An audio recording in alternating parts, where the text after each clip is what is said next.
ladies and gentlemen.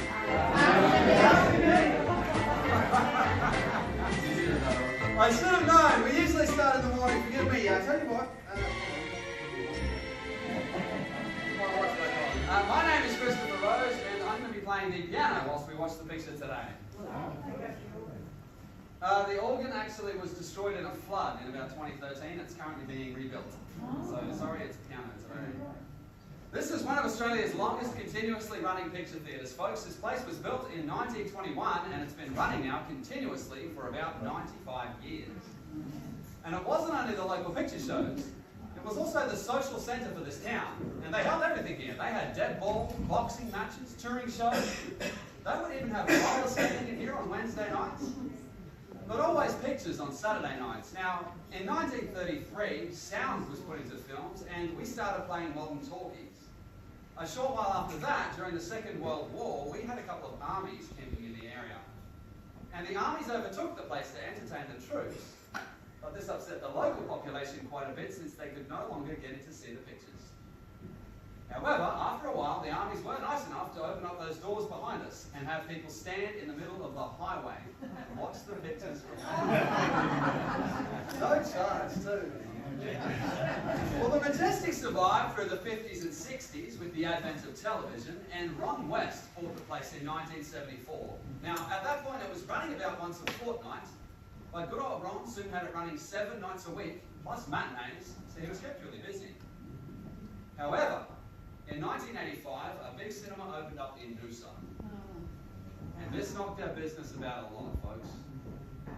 We were extremely fortunate, though. In 1989, we got a very interesting phone call. It was a woman organising entertainment for a convention at the Hyatt Regency in Coolum. And this particular woman wanted to know if we could run something a little nostalgic.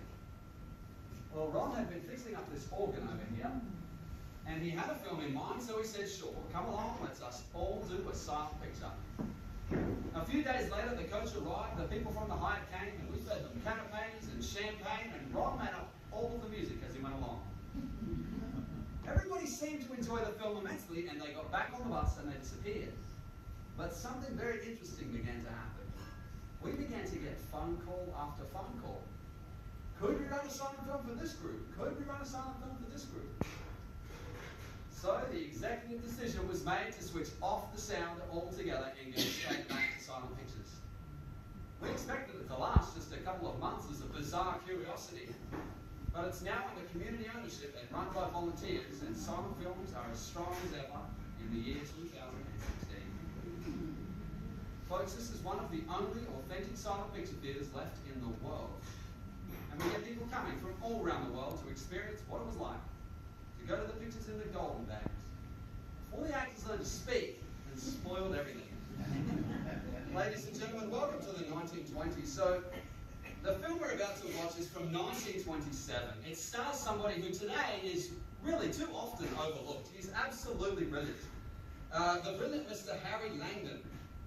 This film is my favourite from Harry. I think it shows not only is he very funny, but he's also an incredible storyteller. Without further ado, Harry Langdon stars in The Strongman. Thank you.